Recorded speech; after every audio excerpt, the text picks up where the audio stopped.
श्री स्वामी समर्थ श्री गुरुदेव दत्त. 6 जानेवारी वर्षातील पहिली अंगारकी संकष्टी.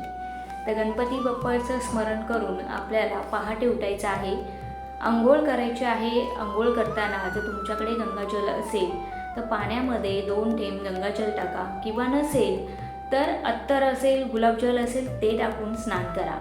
त्याचबरोबर या दिवशी तुम्हाला पिवळ्या आणि लाल रंगाचे कपडे वस्त्रे परिधान करता आली तर ती नक्की करा.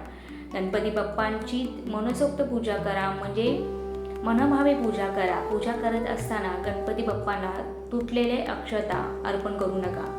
तुळशी गणपती बाप्पाला अर्पण करायची नसते. त्याच्यानंतर सफेद रंगाचा पदार्थ म्हणजे मिठाई गणपती बाप्पाला द्यायचे नसतात.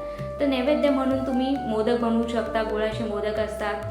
त्यानंतर एखादी मिठाई जर तुम्हाला दाखवायची आहे नैवेद्य म्हणून तर ती पिवळ्या रंगाची असून द्या. ह्या छोट्याशा गोष्टी आहेत, पण हे लक्षात ठेवणं तेवढंच महत्त्वाचं आहे. चंद्रोदय असणारे 9:16 या वेळेला तुम्ही आपला उपवास सोडू शकता.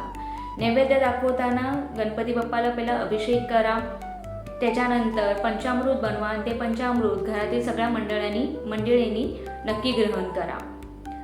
त्याचबरोबर या दिवशी तुम्हाला अथर्व शीर्षाचं पठण करायचं आहे, गणपती स्तोत्राचं पठण करायचं आहे.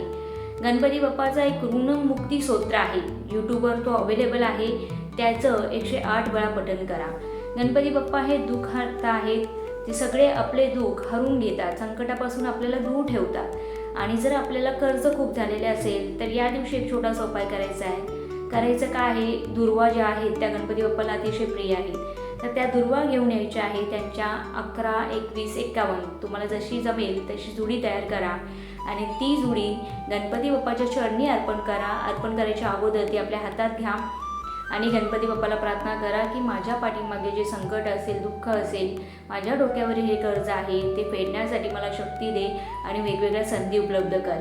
आणि ती दुर्वा गणपती बाप्पाच्या हातात किंवा मस्तकावर आणि चरणावर या 3 ठिकाणी तुम्ही ठेवू शकता.